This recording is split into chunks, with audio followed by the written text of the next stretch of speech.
Endless multiverse, endless multiverse, endless multiverse, episode 23.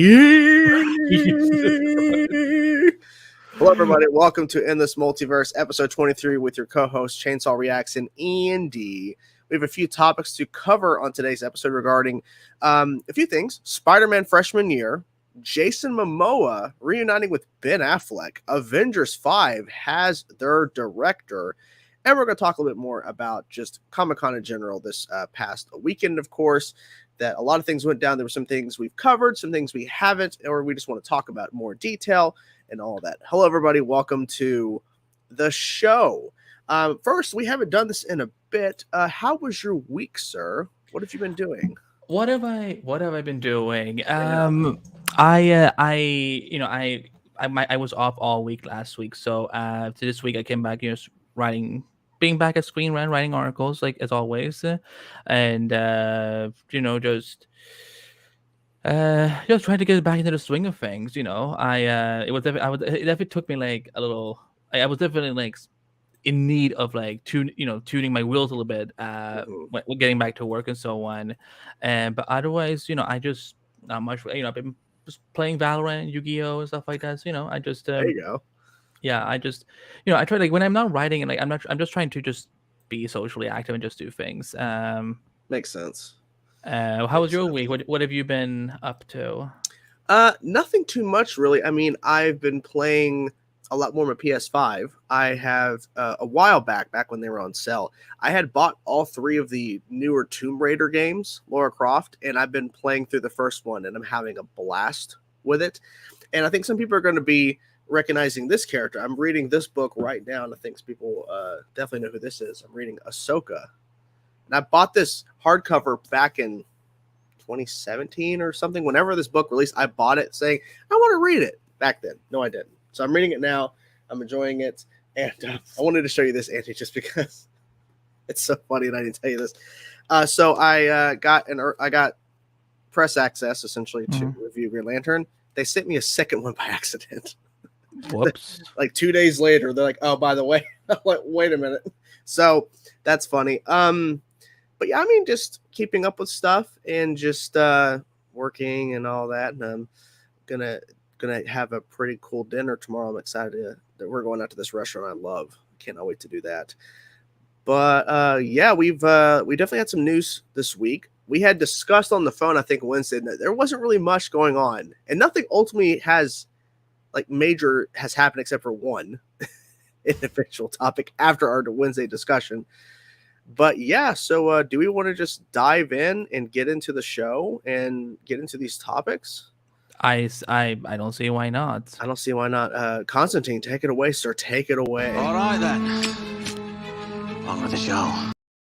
Always on with that show. I'm not sure what show he's talking about, but yes. So we're going to talk about something here that I think it's irritating. Andy heard me rant about this earlier today. I'll try my best. I'll try my best not to go in the rant mode again, but I have a lot of issues with this. And I'll explain more detail in a second. I need to calm down. Spider-Man freshman year. Now, we had told you last week that this show was taking place in the MCU because when it was announced, they said that. And after the panel last Friday at Comic-Con, Andy has the email from Disney and Marvel Studios press, like their PR, sent this out and talked about Spider-Man freshman year amongst the other shows and stuff as well. And they said in their press, because it was in the image itself. I'll pull it up the image real quick here. This is pulled directly from the press email that he got following the panel, saying Spider-Man freshman year is an animated series that follows Peter Parker on his way to becoming Spider-Man in the MCU, with their journey unlike we've ever seen in a style that celebrates character, blah, blah, blah. So they said in the press thing, it is MCU. Now we're here with freshman year, and we have a quote here from he's the producer, saying, well, like we said, in the panel, it follows the pattern that you see in Civil War, down to Peter getting the broken Blu-ray player from the trash, and he walks into his apartment for the famous moment where Tony Stark is waiting for him to offer him the Stark internship and take him to Berlin. But because of things that happen in the multiverse, remember that, kids, because of new random occurrences, it's not Tony Stark who's waiting for him there, it's Norman Osborn, and that sends his life in an unexpected trajectory that collides with many unexpected characters in the Marvel Universe. I am so frustrated that we told you guys one thing, and it's actually ending up being another. Did they say this at the panel, that this is a multiverse show? I don't have an issue with being a multiverse show. But my issue is that they told us one thing, and now they're saying another. And I just feel bad that we told you wrong information, apparently. And apparently, Disney and Marvel Studios need to get their stuff together, because apparently they don't know what's going on, because they lied in their press email. Or they have misinformation. Because I want to add to that, because it is not unheard of, and I've dealt with this many times over the years. So I'm not like, did I give them an eye roll? I mean, I'm definitely going like, oh Lord, you couldn't have like just double checked whatever. But it is very common that sometimes there's a lot of people work in marketing and PR and dealing with, synopsises and descriptions and press releases and whatever, that sometimes, they don't know what's going, because they don't sit like in the writer's room. They don't sit in, they don't sit and talk with the producer day after day after day. So I think this was just a little mishap, and that, like maybe they just, again, because of the craziness of Comic-Con last week, and because again, preparing for Comic-Con as a studio, it is never easy. So I think that just some things just got lost in communication, and now they have Do you clarified. think they had the old information when the show was originally, what the original intention of the show was going to be? Do you think that's maybe what it could have been? Because when they announced the show, they said this was going to be Peter's origin in the MCU. This is just me speculating what may have happened. What I think happened was that originally they were hoping to make this an MCU prequel for Tom Holland's Spider-Man, but given the fact that Tom Holland seemed to be, maybe they were trying to get him to sign on for the show, and he maybe didn't want to do it. They felt like, well, what's the point then? But we can still do it, because Spider-Man cartoons always do well. So it could have been that they were always intended to do it as Earth 616, but then because he didn't, supposedly he doesn't want to, he's not signed on or whatever, they're going a different direction. Or Sony was just like, no, we would prefer if you guys don't do this. Maybe they're kind of like, let's leave the prequel aspect to, people's imagination. Or if we ever want to do something, like let's say in Spider-Man 4, they want to reference something from when Peter was 12. They're like, well, we don't want to have to refer to something on the show that we are not really involved with. So I don't think I feel as strongly about this as Jordan does. I do get the annoyance of it all, and but my issue is not that it's a multiverse show, because they can do whatever they want. They're not beholden to what the MCU has developed, right? That's not my problem. My issue is that they said one thing and now they're saying another, and it's like, I get it, changes happen. Okay, I bet the films that are pitched to Kevin Feige in terms of projects change drastically. Like we hear they change drastically in the process of shooting, and in post-production they go back and do reshoots. But in regards to something like this that's animated, and they've had a while to tell us that there's a change, because they had a whole panel and we showcased the images. We had the panel where they showcased images like that literally contradicts so much. And once again, there's it looks like Mysterio. Yeah, Mysterio again.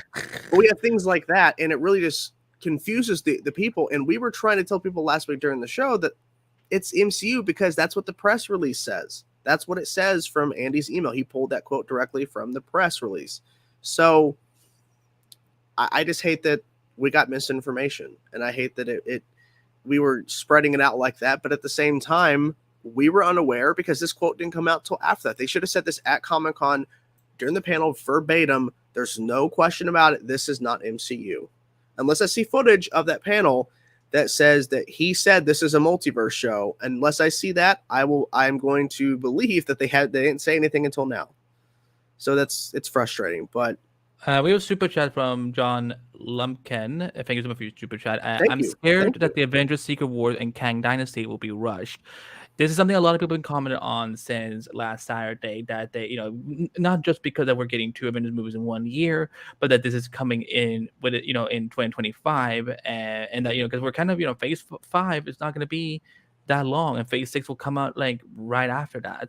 So because phase 5 starts next year. Yeah. And runs until November of 2024, which is the beginning of phase 6, which is Fantastic Four.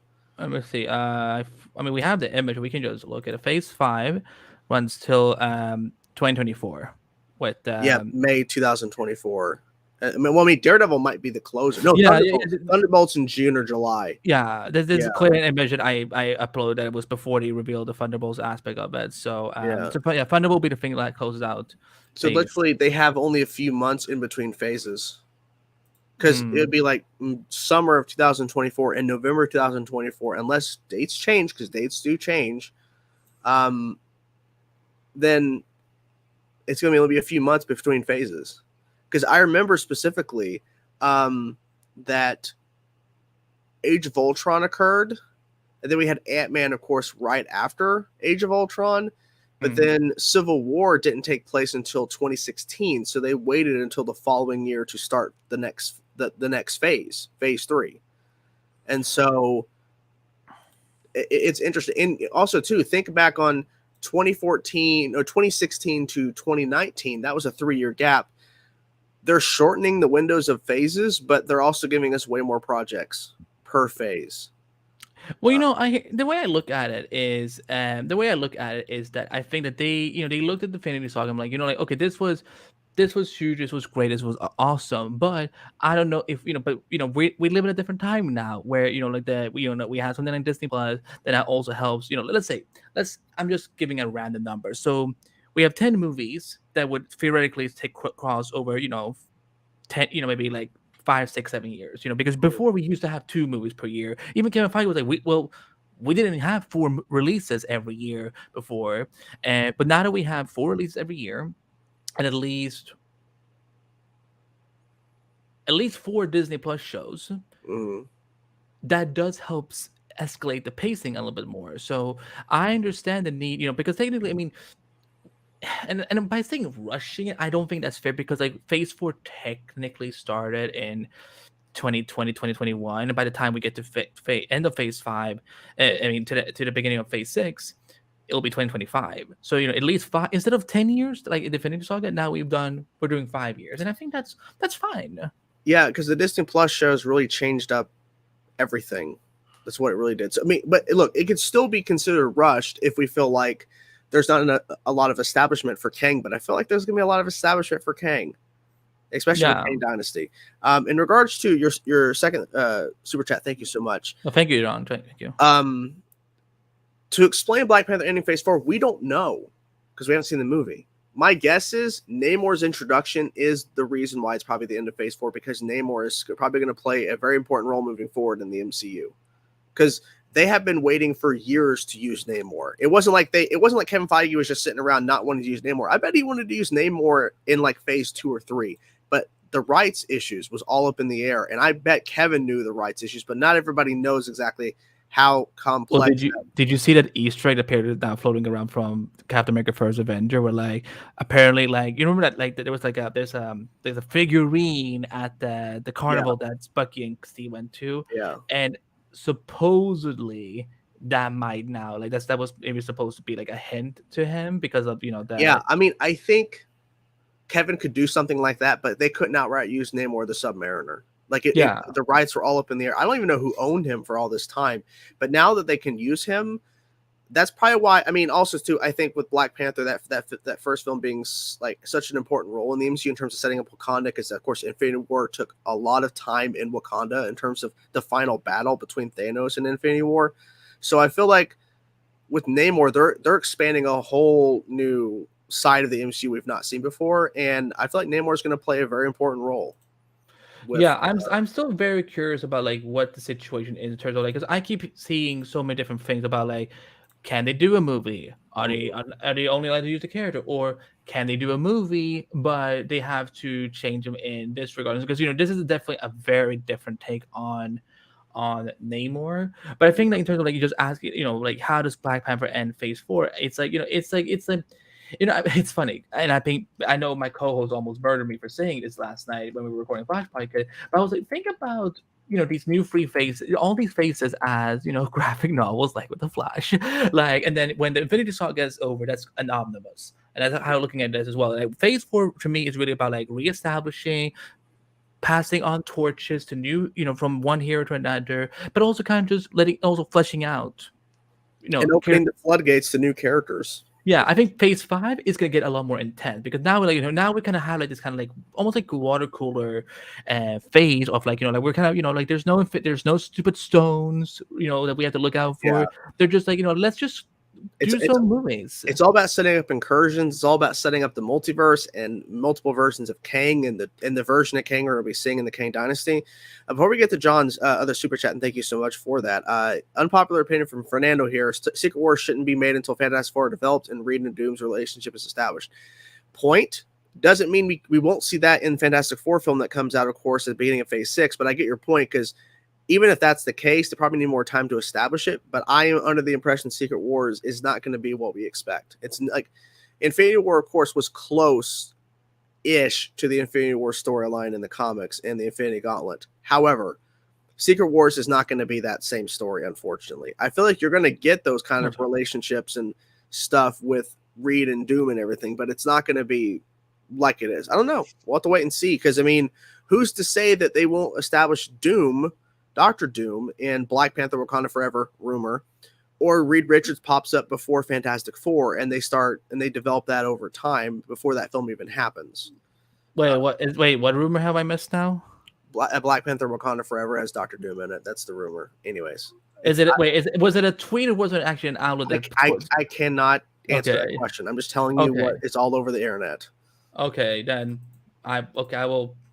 Oh, well, I don't like. Okay, go for it. No, I'm saying Fernando is saying that Phase 4 is like Phase 1 again, where they have to establish new faces of the MCU. That's yeah.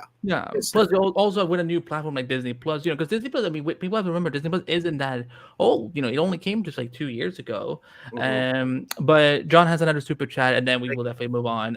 One last thing, I think it's funny how people are mad about X-Men not being announced, but Marvel can't recast them until 2025, allegedly. I bet to say it's not confirmed. Yeah, that one I have seen. I did see some websites kind of like reporting that that's what they've been hearing. So, and also, but what, that would also make sense because I think we will see. I never think we're gonna see mutants. Like we always have Kamala Khan, but I don't think we're gonna see like someone like Professor X or Beast or Wolverine. And so I think Deadpool is, because Deadpool is the one they want to continue with. Like, it would shock me very much if they actually did bring back any other cast members, which, for all we know, they might. Never say never. But I think with Deadpool, because he's so, like, he's not so much of an X-Men, but he's so much of, like, the comedian mutant. So I understand why they're bringing him back. And obviously Professor X in Doctor Strange 2, that was just, kind of like a little, nod to the fans and so on, but it's also on the earth. Sorry, go on. No, I was about to say, I feel like that contradicts this whole thing because Patrick Stewart was not under a contract, as far as we know, from Fox, because he was done. I think they mean the younger X-Men, like but it's still contradiction because they use Professor X, they use Charles Xavier in that movie. And because they wanted to use him, but because it's not on the one main Earth. I hate saying main Earth. I don't think it's a main Earth situation. I'm talking about if James McAvoy is under contract, hypothetically, for Patrick Stewart for playing Professor X, they could not use the character until that contract runs out, regardless of an Earth situation, because it's the studio that's running it. It's not like. So there's gray area sometimes in some of these contracts. It could be because, again, I mean, how long was Stewart really on? He was on like 5 minutes, 3 minutes at most. He still played the character. It's still, but Jordan, there's a difference between cameo and a feature role. A feature role is when you're actually like you're on the cast list. You're marketed as being part of that cast. You're in more than just 3 minutes. You have like. You could be a supporting player or you could be the star of the movie. It's still there's a difference between feature role and cameo roles. Like that's just the situation. And because he was in I don't even know if it was 3 minutes, maybe let's say 2 minutes. Because people were like, oh, it was in 30 seconds. No, those were some, in that case, that was some long ass 30 seconds before one that, you know. I have to agree to disagree. I just don't see. Go for it. We don't know the contracts, and also too, this whole narrative of they can't use the X-Men cast 2025. I feel like it's just someone just making something up just to fit the narrative because they didn't announce X-Men or anything mutants related because watching September they announced a mutant related project at D23. They announced something because who knows. When you say mutant, do you mean X-Men or do you mean mutants? Because we have to remember there is a difference between I know them. there's a difference. I'm talking about just in general, they're talking about the mutant stuff, but I'm saying if they announce an X-Men film at D23 for Phase 6, this whole thing is this thing, then because they would have to cast and start shooting before 2025 for that movie. So this whole thing until 2025, they can't cast or do anything with these characters is null and void. It's fake. Well, but again, we're talking about rumors. I mean, we literally just talked about a rumor about supposedly Dr. Doom being in Wakanda. Yeah, that's what I'm saying. I don't believe any of this stuff until, unless Kevin Feige comes out and says, yeah, we can't cast anybody until 2025. Then I'll go, all right. But until we hear official confirmation or something that debunks this, I don't put any merit into it because I didn't see a legitimate source behind this. So, all right, we're gonna move on from this to something that we know Warner Bros. Did not bring a lot of things to Comic-Con. We know. So Jason Momoa was like, fuck you. I'm just going to go to Instagram and have some fun. Jason Momoa posted this on Instagram yesterday with a familiar face, one Mr. Ben Affleck. And they're looking very chummy there. And he says, reunited Bruce and Arthur, love you and miss you, Ben. WB Studio Tours just explored the backlog, all right. Busted on set, all great things coming. Aquaman 2, all my aloha, Jay. And there's a video of there were people visiting the tour, and that's why they had to kind of reveal, oh crap, we probably should say something. So and then he shared a little video on his IG story. I think it should be up there still, where he's like, well, so much for trying to keep that a secret. And he goes into Ben's trailer, and first of all, those trailers looks expensive, so I'm jealous. Because I was like, oh, why is he going to a bus? I'm like, there's a furniture, there's a TV, there's a couch. Ben was just sitting on a couch and just relaxing. I'm like, damn. So Ben Affleck's Batman is back for Aquaman 2. I mean, I guess Aquaman and the Lost Kingdom. Why can't you just call it Aquaman, Colin the Lost Kingdom? I don't understand. That would make it easier. Yeah, and the Lost Kingdom. I was like, it's not a character, just put in Colin. But that's sorry, I'm just trying to take off the banner. So what did you think about this? Well, I'm surprised, but then people started pointing out something. It is once again the word rumor comes up again that Michael Keaton is appearing in Aquaman 2. But now they're saying the reason why they may be using Ben Affleck as Batman is because since this movie comes out before The Flash, it would make no sense for Keaton to show up in Aquaman 2 if it comes out before, because Flash is not coming out until next year in summer, and Aquaman 2 is in February or March of next year, if this is to be believed. I think it's interesting that he accidentally spoiled this. That's the funniest part about it. He accidentally spoiled that Ben was there to do reshoots. Because if you look at that picture, you see on the wall behind them is a shooting schedule. Some sort of, there's prep, there's company off time, blue screen. They have Lighthouse. They this whole thing about, that there's people saying they're not doing reshoots of Aquaman 2. Yeah, they are. That is the schedule behind them. And Ben Affleck being on the Warner's lot and his trailer has BA on it. It's clear as day. He's not just there because this could be seen as, they're just Ben was just in the neighborhood and they just took a photo or they ran into each other. No, Ben is on set. That suit he's wearing and his hairstyle, there is no way to get around it. He's playing Bruce Wayne in whatever he's doing in Aquaman 2. I'm guessing it's probably a small little thing, but regardless of the reasoning for it, if it's to replace Michael Keaton because of the timeline and whatever, I'm just happy that he's popping up because I like Ben as Bruce. I loved him in Batman vs Superman. I loved him in the Snyder Cut. And Suicide Squad, he was there. Wish it was better overall, but I'm glad that he's returning again. And apparently, based off people claiming the test screenings are doing really well for The Flash, saying that Ben Affleck is great in the movie. But regardless, I'm excited that he's an Aquaman too. Well, the test screenings are. I can go ahead and confirm that those have been happening. I'm not. Test screenings have been happening, but like in terms of like, so they're not supposed to go out and talk, but apparently they are saying Ben is great in the movie. In terms of there's some cool stuff he does. I'm like, okay, whatever. But I'm excited for this. I like the fact that he's in it because they literally just showed him in the Shazam 2 trailer. They showed a shot from Justice League. I think that was that wasn't from the Snyder Cut. That was from the Justice Cut. No, the one shot. I mean, this was so fun because that douchebag who directed the Justice League, he picked and choose what he wanted to put in there. So I mean. Yeah, the shot of Ben at the gargoyle, whatever, that's in both versions. Okay, so it must have been Snyder.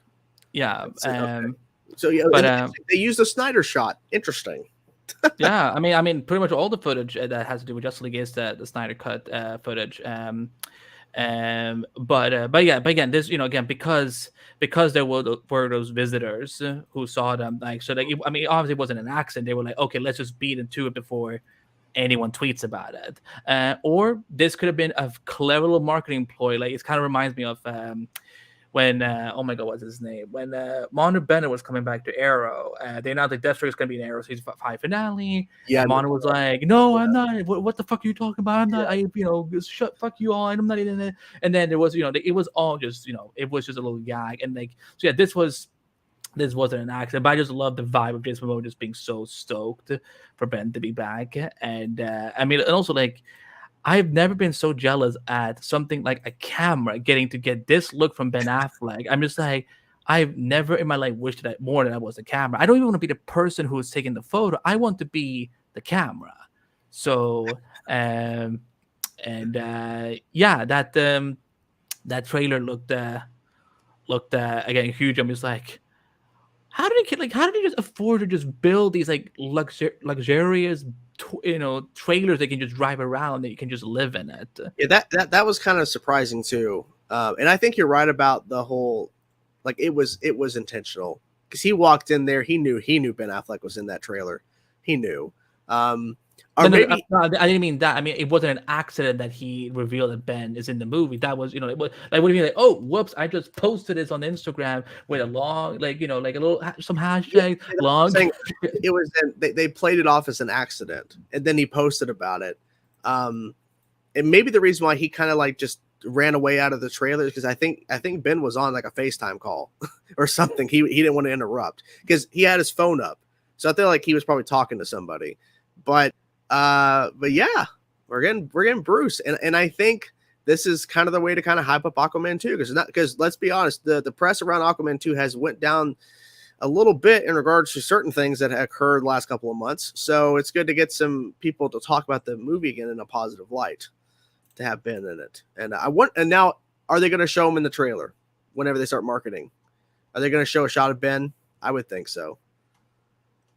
Well, I don't even know if they've even finished editing the first trailer yet. But it's. I'm saying I'm not saying the first trailer. I'm saying in general when they start marketing. Do you think that they will show Ben in a trailer for Aquaman 2?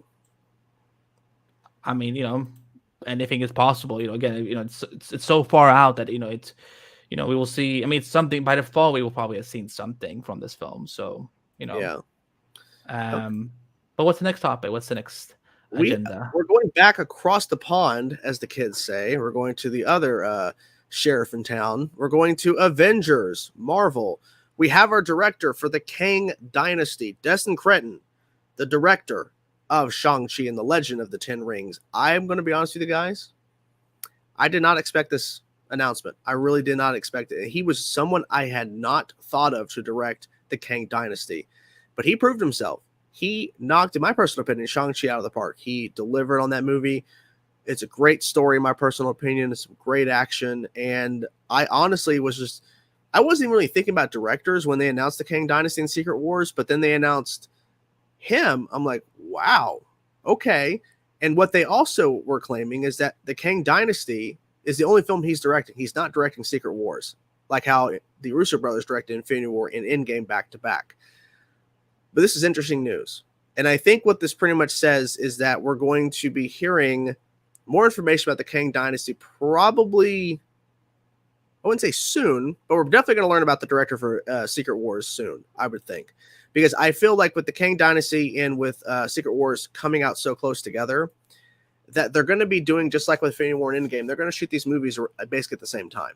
So they're probably going to have another director there to do the Secret Wars stuff, and they're probably going to go back and forth. And because the scheduling for Infinity War and Endgame was like 8 or 9 months total of shooting, and that didn't include reshoots. And of course, with the same directors, the brothers, they just were shooting Infinity War stuff, then doing Endgame stuff, and they were just jumping all around shooting those two movies. And I feel like they're going to do the same thing here with the Kang Dynasty and Secret Wars. They're going to have another director, and they're going to be scheduling out shooting both these movies. There's probably going to be cast coming and going. We don't know what movie they're going to be for. They'll know the schedule. We won't, but we'll definitely hear a lot about in terms of people showing up to these sets, because that's what we were hearing for months when they were shooting Infinity War Endgame, is all these people showing up. So this is pretty exciting news, in my personal opinion. He was not someone I thought would be picked, but I'm also happy they're not giving him both movies so that he can take a break. Because this is very different than Shang-Chi. He's going to be handling a lot of characters. And I'm guessing more characters than Infinity War handled, and probably Endgame too. I don't know. I guess it depends on what the Kang Dynasty is focusing on. But yeah, this is pretty insane. He's producing Wonder Man. Yes, he's producing. And like a mystery Shang-Chi spinoff for Disney Plus. So this dude is busy. And he's also still working on Shang-Chi 2. But my guess is Shang-Chi 2 is probably going to come out after the Kang Dynasty and Secret Wars. That's my guess. Unless it's announced because see, he would have to only focus on the Kang Dynasty. He can't direct Shang-Chi and then go right into that wouldn't work. Unless they somehow start filming it like later this year or early next year, and then like they start on Kang Dynasty towards Q3 or Q4 2023, then they could do it. It's not impossible. If they start shooting Shang-Chi early next year or like January, February of next year, he could start working on because the Kang Dynasty and Secret Wars are probably going to start shooting probably towards the end of next year into 2024, because Infinity War Endgame shot for all of 2017, and then of course I think they did the majority of shooting for Infinity War first to get that to get it done. But this is a lot. This is pretty crazy. But we'll see, because I mean Shang-Chi could easily just be delayed until after Secret Wars. But we'll see, because if he's not doing the Secret Wars, he doesn't have to worry about that movie. He has to just worry about getting the Kang Dynasty out, and then he can probably jump into doing Shang-Chi if he wants to do that. Let's see here. So I like to see Kate from Loki season 1, Ryan Coogler or Chloe Zhao. I would want Ryan Coogler. Yeah, he'd be interesting to do it. Well, what do you think of the news about Destin directing Kang Dynasty and not directing Secret Wars? Well, I think I think he's a great director, and he obviously, I think he has some different styles that I don't think we've seen in other MCU movies. So I think this will be refreshing. I'm also just, again, I love the Russo brothers, but it is nice for a change that an Avengers movie won't just be directed by another white dude. We had 4 of them already. The 2 ones, we won't talk about him. So I think it's great to see some new blood getting to do this and to, take this, again, because every Avengers movie should be different. They should feel different. And I think that, Destin, I think it'll be great. And as far as Secret War, I would prefer Ryan Coogler. At this point, I think he's been, he did wonderful with Wakanda with Black Panther, and like Wakanda Forever seems like, it's like, I don't know how I would have tackled that challenge. And so, I'm excited, and I'm hoping that he gets to do it. And again, like it is important to have different filmmaker perspectives for each film. Like I think it's and honestly, and I'm not trying to be a douche about it, but like when John Watts was announced that he's not doing Fantastic Four anymore, I'm like, you know what? I think that's probably a good thing. I think it's he did Spider-Man. Let someone else tackle this the reboot of these characters. Marvel family. Yeah. Yeah. So I just rather, I don't always like the same directors to always be used constantly over and over again. I think that's why like the Ant-Man movies just they don't do anything for me. Also because I was like way more behind Edgar Wright's vision of Ant-Man than what they actually ended up doing. So but no, this would be fun. It will be fun to see what he does. I don't. I'm curious who's writing this. I think I'm pretty sure Destin has. He's a writer as well, so maybe he will be co-writing this with whoever. I think there will be two writers on this. And as far as Shang-Chi goes, I wouldn't be surprised at this point that we don't get Shang-Chi until late Phase 6 or the start of Phase 7. Yeah, I wouldn't be Because I honestly think that Wonder Man and maybe that spin-up is a priority. But yeah, this is fun. This is exciting. So Charlie Greer has an idea. Jon Favreau to direct it. Secret Wars. Isn't he busy with Star Wars stuff? He is, but that doesn't mean he can't do it. He is in the Marvel family. Right. I get the impression that he's not interested in doing anymore. I mean, that's true. He might be fully focused on Star Wars because he is doing a lot of work on Star Wars in terms of Mandalorian. I think he did some work on Book of Boba Fett. He's doing Ahsoka right now. They're probably doing other stuff as well. I mean, there's always a chance. I mean, I didn't expect Destin to direct Kang Dynasty because like when they announced that they were doing a sequel to Shang-Chi and they were doing a spinoff of Shang-Chi about the 10 rings and what they were doing all this stuff. And then of course he's producing Wonder Man. I'm thinking I didn't even think about him being possible. So it's possible now because he's directing Kang Dynasty. Like, okay. So, but that's interesting. Defunct, we've covered our topics mostly, but we do have one more thing we do want to cover. But yeah, it's gonna be interesting because see with the Russo brothers, like we were saying, if we're in-game directing back to back, we're gonna have two different directors working together on directing both these giant films. Because in order to keep all these actors in the same place, they have to shoot them all together. They're gonna take a huge chunk of time out to shoot both these movies. I will say this though, I think it's worth mentioning is that I think that I don't know. I think there's definitely. There's always be connectivity with these films, but I don't think Kang Dynasty and Secret War are going to be as tightly connected as maybe Infinity War Endgame was. Whereas like there's a chance that some characters that were in Kang Dynasty won't even be in Secret Wars, or characters who are not even in Kang Dynasty at all will show up only for Secret Wars. So I agree with that. If they were separated with a couple of years apart, but with them coming out within the same year and that close together, I mean, I feel like they are connected, but you could be right. Right, but that's not what I said. I said I do think there will be connectivity, but I don't think it's going to be as massive as also in general, nothing will ever be able to be Infinity War and Endgame in general. Like that's just never going to happen ever again. But I think that yes, there definitely will be like. There will be a red thread between all these films, and especially Avengers 5 and 6. But I just, I wouldn't be shocked if there's a little more. I don't even know what the right word is because I don't want to be misunderstood. We had theorized last week during our live stream covering the panel that there's probably going to be a good amount of characters that are not in one film, but they're in the other. Like it might be handling different heroes or some different heroes. Like, I wouldn't be surprised, say, hypothetically, Doctor Strange is only in one of the movies, or if Captain Marvel is in both movies, or Miss Marvel is only in one of the movies. You know what I'm saying? Like, so there's a potential where we're going to be covering different characters. Bryce Dallas Howard.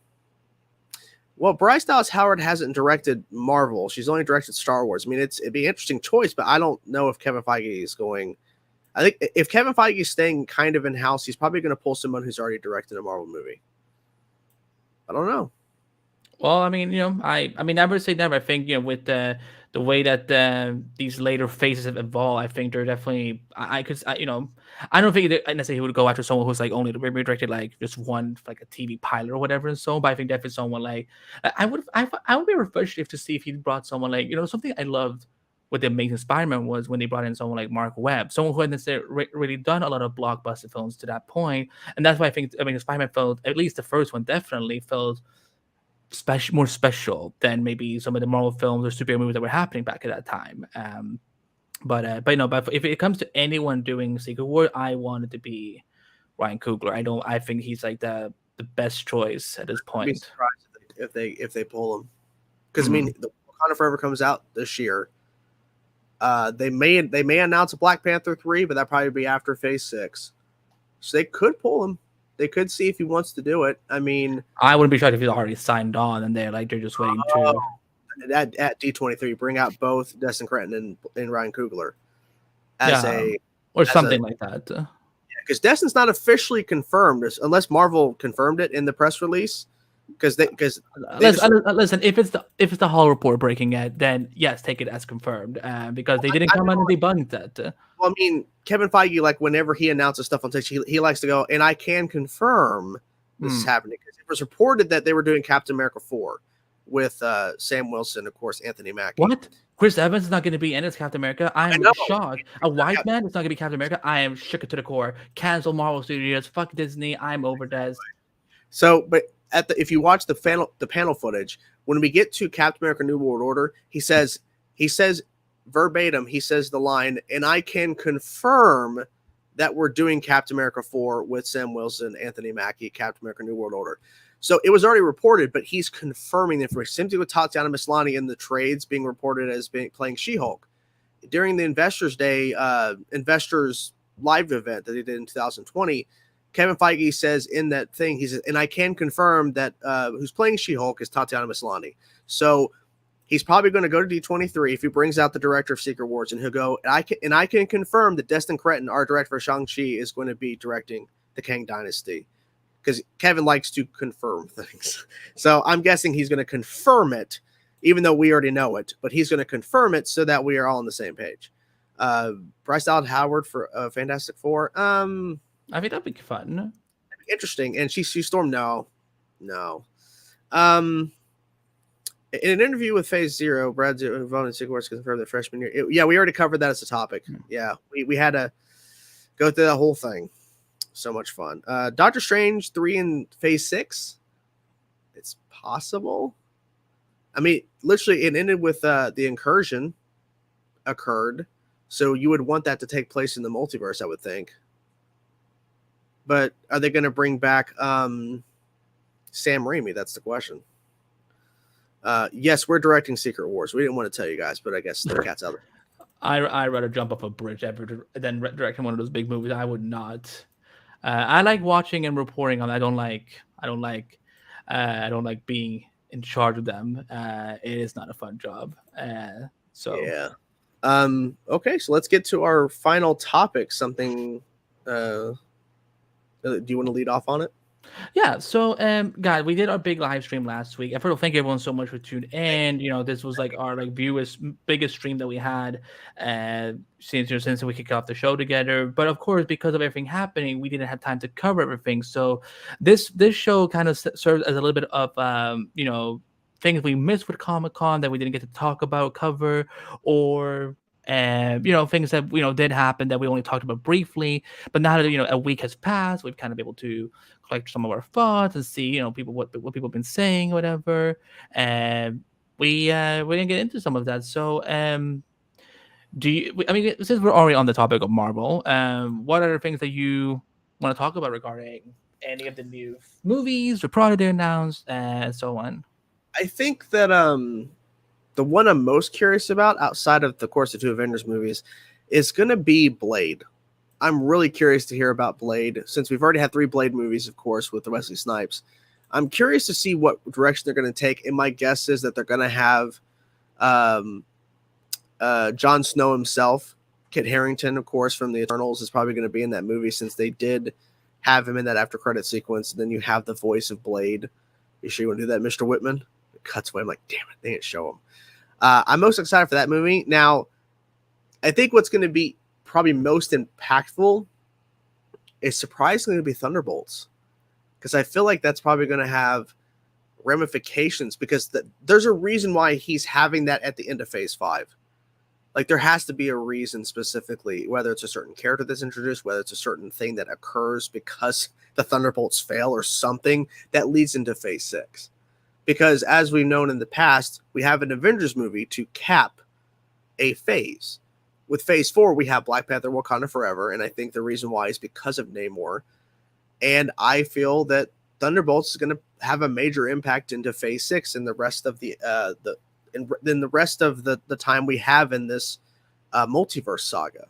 So that's going to be really interesting to see. First of all, who's even in the team of the Thunderbolts, because there's a lot of characters they could pull from potentially, and I feel like one of them is Abomination, personally. Werewolf by Night, yeah, that's the weird thing. They did not talk about Werewolf by Night at Comic-Con. That was weird, because that's coming out this October. That special is coming out this year. Blade's gonna be PG-13. The only one that's gonna be R is gonna be Deadpool 3. That's my guess. No one said this. We didn't say this. No, they're talking in the chat. They're not. It's not us. Okay. Rings of Power. We haven't even said the word Rings of Power yet. So yeah, there's someone was saying that they think it will be a disaster. I'm just like, I know you'll have to watch on September 2nd to find that out. Or the holiday special. Most people who read the books and don't like it. Okay. I really didn't realize that Blade was in theaters, but then I found it was later that day. Yeah, so I mean, I'm glad that Blade's not a series. I'm glad it's a movie, and I'm glad that rumor of it called The Blade is not true, because that's ridiculous. Any thoughts about any of the projects that were announced? I'm just pulling them all out. I mean, just because I was looking at a different older photo of Phase 4 before, and I realized, when this was all announced, this was pre-COVID. So I'm guessing, because I don't think Wakanda Forever was always supposed to finish Phase 4, but then everything got so massively delayed that there was not, there's no choice. So and also, for all we know, Thunderbolts could be, maybe the reason they slated there is because maybe that's when, again, they probably have an idea of who's going to be in it, and maybe they're like, the schedules for everyone will mostly work out around whatever time they would need to shoot it and then have it ready and so on. So it's just, because I don't know how, it would be very funny to me to see how something like Thunderbolts, which again is a great concept, but I don't know how that would necessarily set up something so massive like what's coming in Phase 6. But no, I'm definitely curious about the Daredevil. That's what I'm really excited about. I was hoping to learn more about Agatha Coven of Chaos. I actually liked House of Harkness way more. That name was way cooler. Was hoping to see something for Ironheart.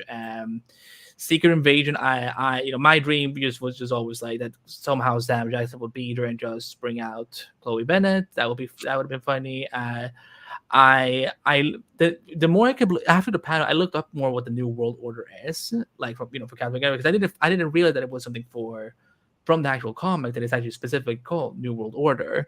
But we're going to see what Sam is up to and what he, who his ensemble will be. Definitely not Chris Evans, because Steve Rogers is like 700 years old now. I wish they had done something more with the Marvels there, because that's like, I really wish they did. Yeah, because after Black Panther, Wakanda Forever, I don't care about any movie until the Marvels. And I was hoping maybe he would say something about maybe a possible season 2 for Miss Marvel. But no, I think Marvel just, again, it was just generally just so much fun, so much insanity. And again, it's I'm also just as sad, because with Black Panther, it is all, it's all bittersweet, but I'm glad that panel was something that could actually unite a lot of people, because I think everyone is of course feeling a certain way about this. Everyone's missing Chadwick, and it's gonna be hard not to see T'Challa. And I think at this point, I think the idea of even like a variant of him is, in future movie, I don't think that's ever happening. I think they're like, this is the end of T'Challa, sadly, and whoever the new Black Panther is, that's our new Black Panther. But no, otherwise, yeah, I was hoping for at least something with Blade, like just show us concept art. I was actually always hoping that it would be a Disney Plus series, because I think that character is better told in across multiple weeks than just 2 hours, because it's been, because even though the old Blade movies were popular, it's been a long time since those movies came out. But DC, what what did you think, overall about those two trailers? Like, which one was your favorite out of the two? Shazam was. Real quick, I didn't want to correct Comic TV. They did talk Echo. They just announced roughly the release date. They didn't talk about it specifically, but they mentioned the release date for Echo.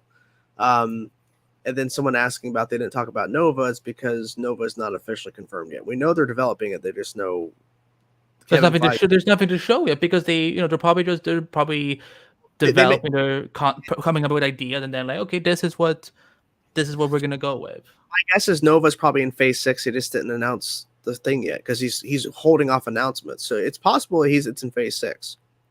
But I think out of the two trailers, yeah, Shazam was better because it was our first official look of the movie in terms of a trailer. And the teaser that was released for Black Adam was cool, but we've already seen footage of that movie. And so it really didn't blow me away. It was cool, but it didn't blow me away. I'm not going to go to the whole rant about how I feel like DC ultimately just kind of dropped the ball, in my personal opinion, with stuff they could have brought, because they could have brought a lot more stuff. But I think Shazam 2 is going to be really fun. I definitely liked how they structured it. And if it's the same type of situation they did with Shazam 1, where the marketing was kind of focused more on the humor side of it, and when you get into the actual film itself in Shazam 1, there are some dark moments, some dramatic moments that really like adds depth to the story. If that's the same thing here, where when you get into the movie, you will see those darker moments and those dramatic things that really makes you care, then I'll be happy, because I feel like the tone that was captured in Shazam was pretty spot on, and I was quite surprised. And my wife, who does not watch a lot of DC and definitely doesn't watch any Marvel, there's a lot of movies. She saw the Batman earlier this year. She actually liked it, surprising. But she saw Shazam and she's like, wow, I actually really like that. And I was quite surprised, because traditionally, no, that's not for her. But she went. She didn't watch the first one? No, she saw Shazam 1. She saw it, and I thought that she was just going to be like, okay. But she actually really liked it. And she went to the Batman because she hadn't been in the theaters in a while, and she just wanted popcorn. She loves to do movie theater popcorn. But she actually really enjoyed the movie. I guess I honestly expected to turn to her and she'd be asleep.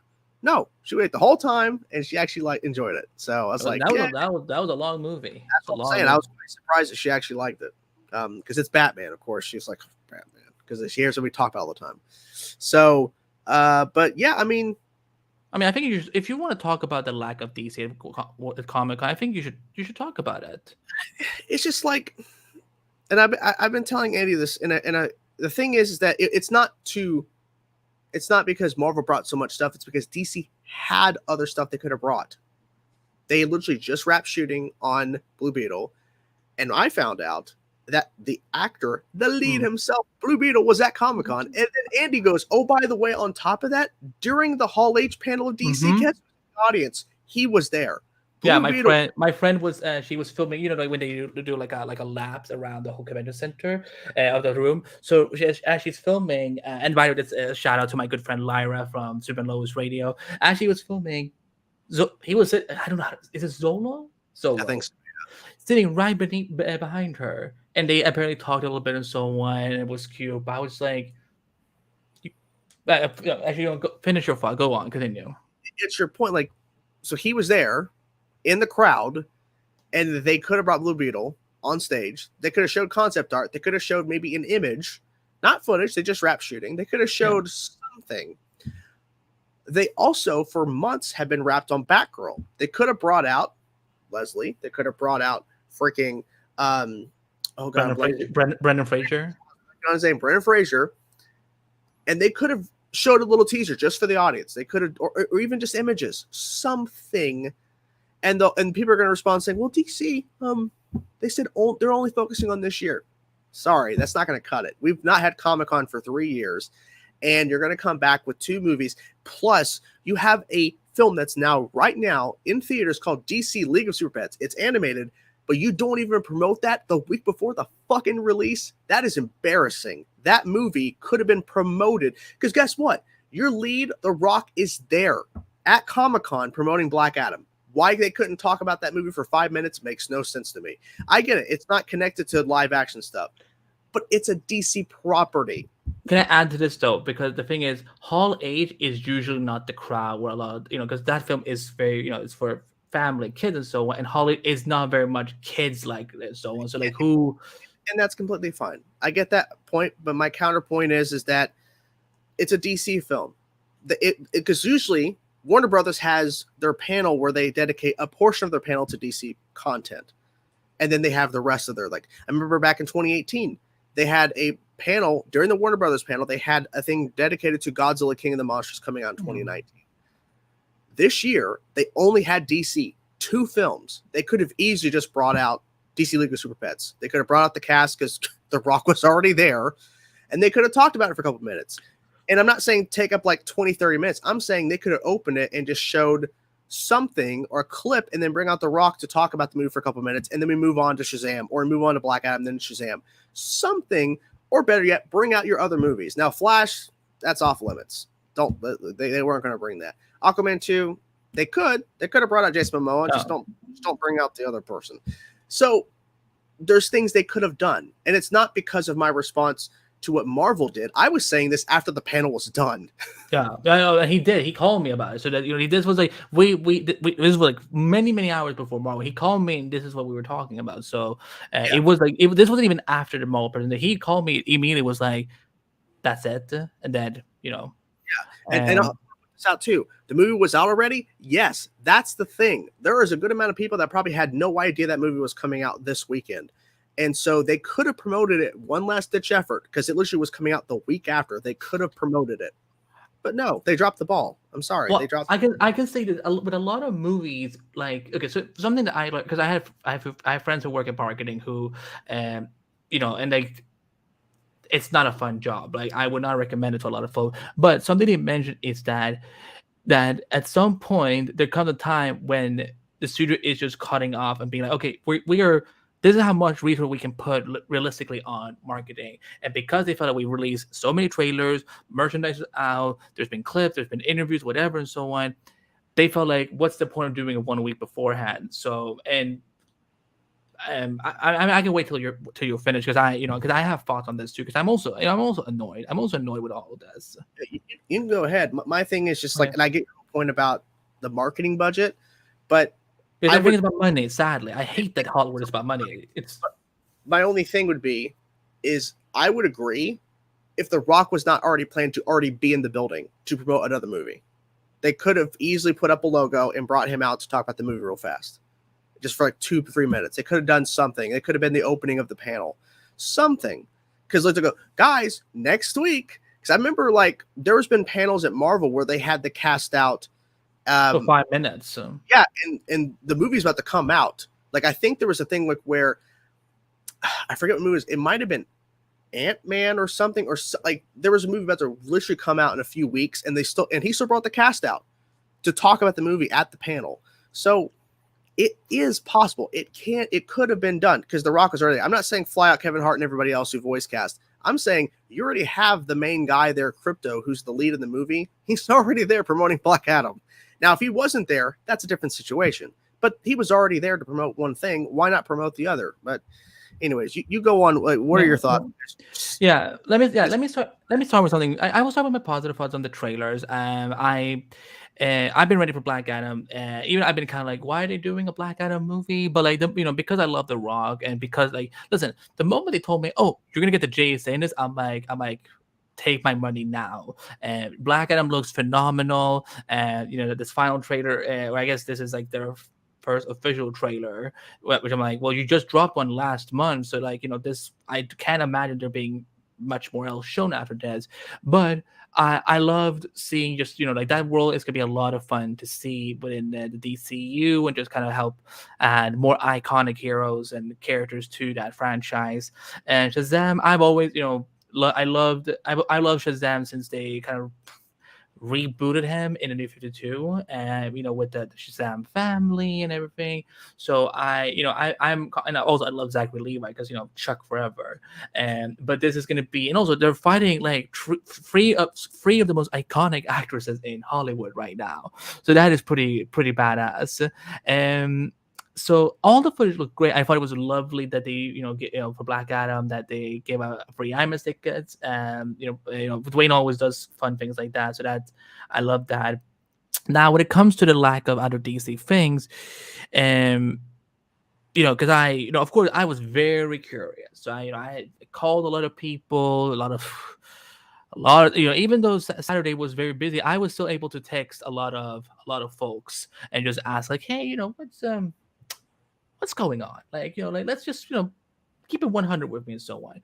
And the thing that was a very common thread with those discussions, why Warner Bros. Did what they did, was that unlike Disney and Marvel, Warner Bros. Is still coming off of this major ass merger that is, and I will say it, there's a lot of damage control they're having to do, and David Zaslav is doing, there's a lot of cleanups going on, and that will continue to happen. You guys will see it throughout the fall. There will be things that I don't even know that we will see throughout the fall of the ramifications.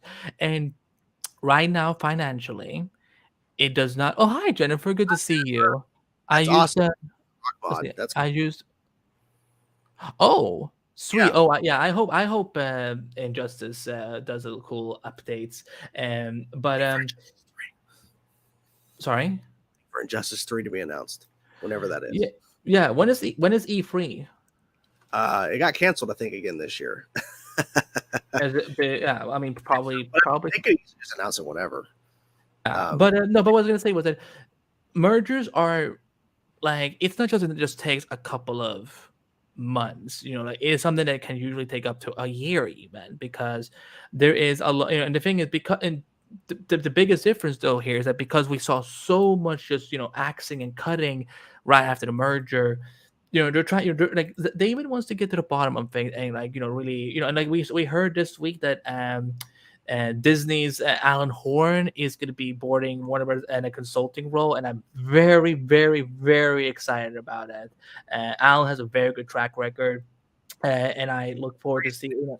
Crazy news. What?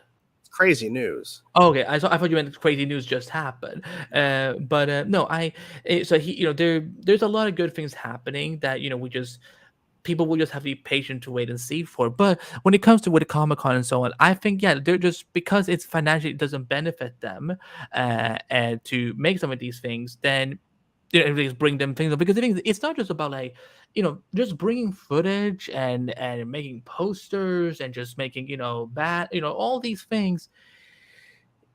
It's not free. Like, there's still people that have to be paid for it and so on, because that's why you hire marketing teams and so on. And sometimes they don't even. It's not even just within Warner Bros.' own PR marketing. It's sometimes they hire outside agencies and so on to help them run things. And there's a lot of man hours that have to be put down.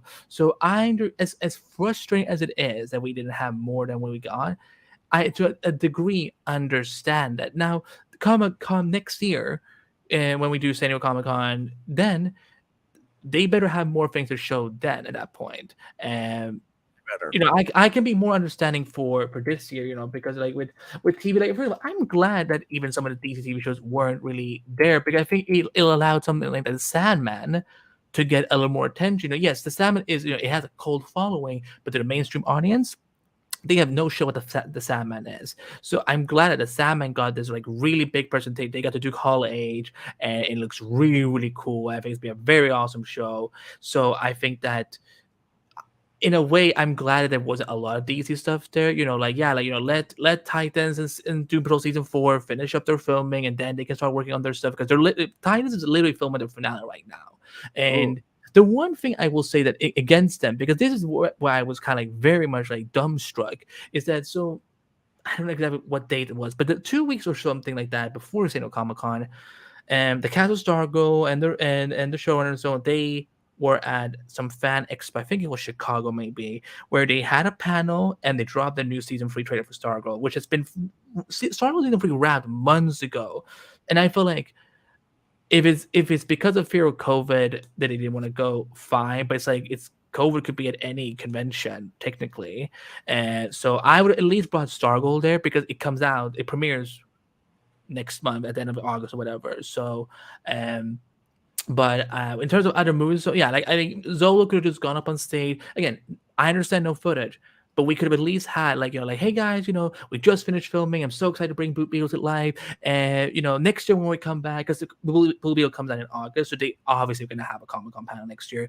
But we don't have any footage to show. But how about we show you like in the first official image of Blue Beetle in the costume? Because there's a difference between we've seen the set photo, but not everyone's on Twitter and seeing these things. And also we want to see them from like finished effect. I want to see what the wings are gonna look like, like with effect and so on. And that's what I would have done with Batgirl. Like, yeah, I mean, if any of them had been at Comic-Con, I would have definitely been like, go up and say something. But in this case, if no one is there, then there's no point in trying to arrange something like that. But I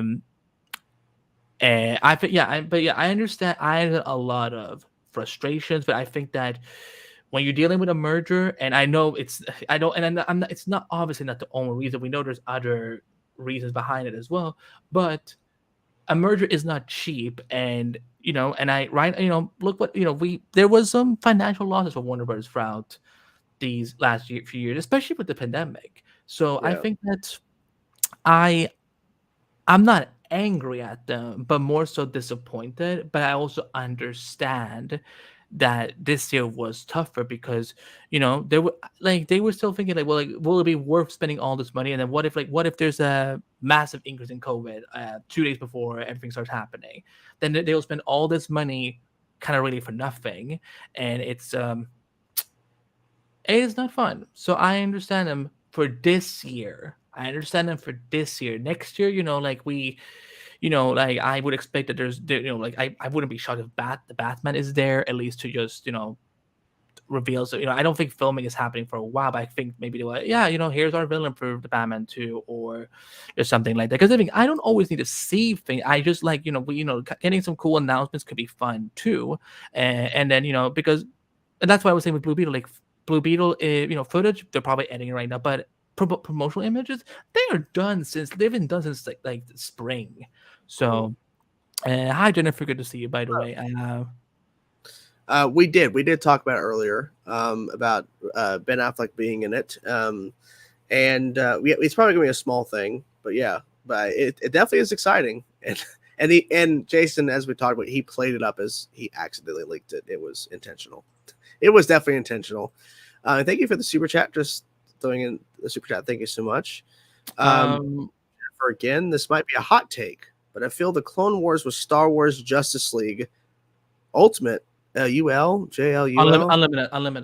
Oh, aka the best part of the Star Wars movie. Clone Wars was great.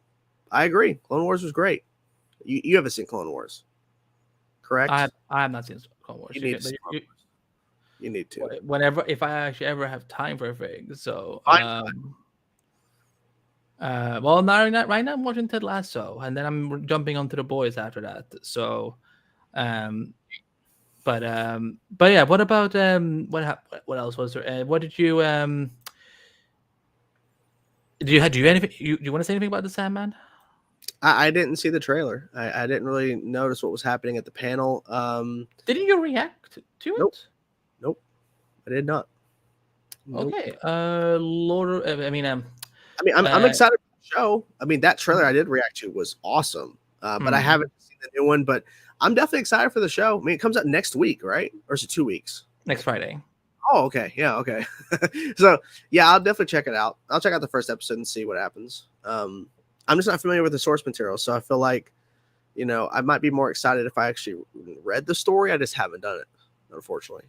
I've never read any of the comics or the volumes, so I'm excited to just go into this fresh and not knowing anything aside from some of the actors who are in it because I've seen them in other stuff. But Lord of the Rings, anything you want to say about that? I'm glad that they had Stephen Colbert as the host. That was iconic. That was iconic. He asked a lot of questions. I didn't watch the whole panel, but I did watch a portion of it in terms of just him asking some questions to the creators behind the series. And it seems that they are coming from a good place in regards to why they want to tell this story over 5 seasons. And Steven made a point to say 5 seasons, so they are confirmed they're going to give them those 5 seasons, I'm guessing, unless it completely shits the bed in terms of viewership. I don't know. Yes to no's from Vertigo. Yes, Sandman. Yeah.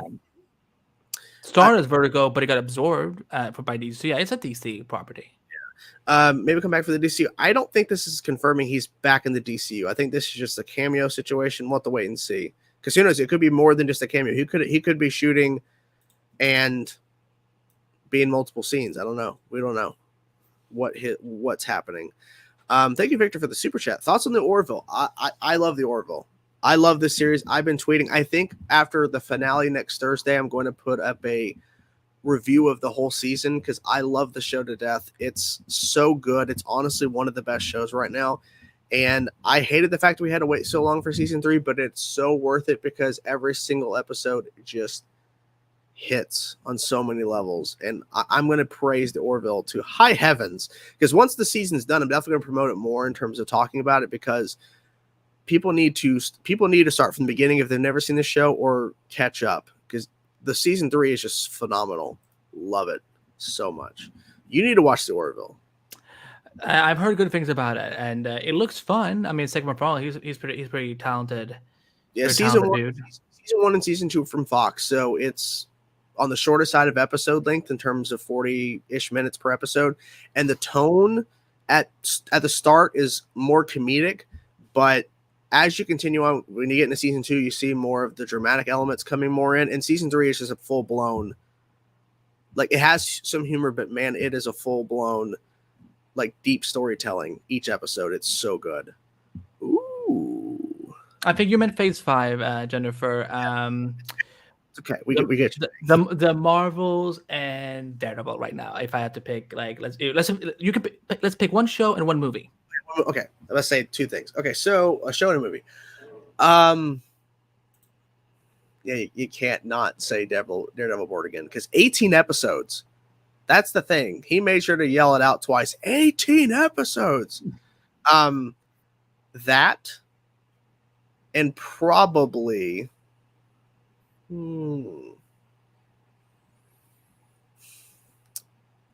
I'm probably gonna say Guardians 3.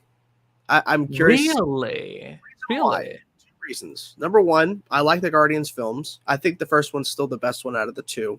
I agree. But the second reason is because James Gunn got to come back and finish it.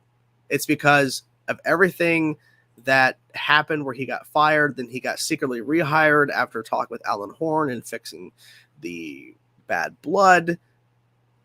I'm really interested to see what he does. Confirmed Taylor Swift is in Guardians 3 because he said bad blood. There we go. Confirmed.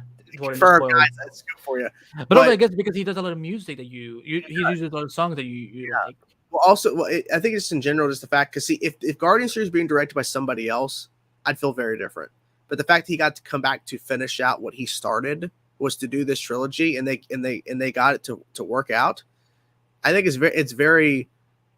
I wouldn't say the word poetic because that's been used a lot in terms of it was so poetic, but it just feels great that the guy was able to come back and finish it because they could have easily not worked out the differences between James Gunn and Disney for what happened, and he couldn't finish it, and he would just be over at DC now instead of coming back to Marvel to wrap this up. Yeah. And he's able to take these characters he introduced and tell their end in terms of his stories that he set up. So that's really interesting. It's been a long day. Hey, it's okay. It is okay. Avengers 5 and Daredevil. I mean, Avengers 5, that's in Phase 6. So unfortunately, you can't, but Daredevil Born Again, good choice. I would say this when it comes to Guardians 3. I think it's nice that Alan Horn would let an innocent filmmaker get to come back and finish his vision. I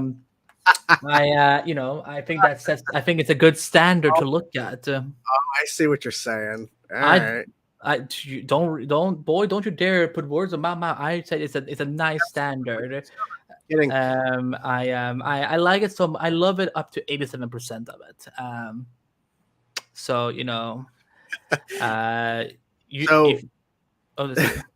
What is your prediction? Do you think they'll have Karen Page and Foggy back in Daredevil Born Again? I'm definitely hoping for Foggy. I think Foggy is someone you have, like Foggy needs to be there. Karen, listen. I will admit it right now. I have never been a Karen Page fan, unless she is with Punisher. That's when I actually tolerate the character. But Foggy needs to be back, and I think he will be back. I'm like, again. If there's someone in the right mind willing to say no thanks, Marvel, Disney, I'm good in not starring in one of your projects. And the thing is, Eldon Henson, he probably has an advantage being like, yeah, he can probably negotiate a good deal. I'm hopeful they know both of them, just because Deborah has talked a lot about the series in the last number of months in regards to. good for her. Say I'm kidding. I would hope that they announced that since they're already bringing back Vincent D'Onofrio and Charlie Cox, blood is a liquid easily spilled, isn't it? Jesus. A super chat from Jennifer again. Oh, not this hurts my feelings so much because I love this title so much. Did you guys know when Phase 3 got announced, Captain Freedom? Well, Serpent Society was like, that was a fake title, but even Kevin Feige went on saying, was like, man, I really do like the Serpent Society title. So I think maybe that could be a fun name, storyline for if they do a Cap 5. I would be surprised if they do Serpent Society at some point. Yeah, but Jennifer, it was always Civil War. It was just it was just a gag. But he was just funny. He was like, I do like that title. He was just like, damn it! Now that I've told everyone, it was Serpent Society because I think before that event at the El Capitan Theater, it was reported that Robert Downey Jr. was signing on for Cap 3, and so I felt like Kevin's like, let's troll him. Because I think he had fun with that. It was already announced, or it was in the trades that Robert Downey Jr. was signing on for Cap America 3. But I think Serpent Society, that title is going to come back up at some point. It's gonna happen again. I wouldn't be surprised if, like I say, it's Cap 5 or that is a Disney Plus show, Serpent Society, because we already have Secret Invasion as a series, right? So. Serpent Society. I would be weird to give that group their own show. I'd rather have that be that just be the group that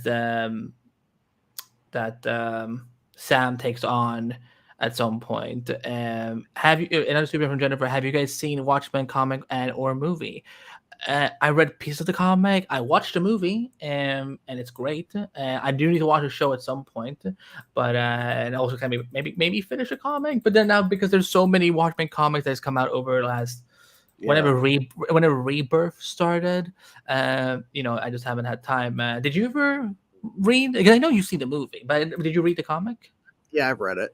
Yeah, and I thought it was both are great stories, or both are great, Like, it's great to read also, and I think Zach did a great job with Watchmen. Anything else we're going to say about Comic-Con before we kind of move over to officially the Q&A portion of the show?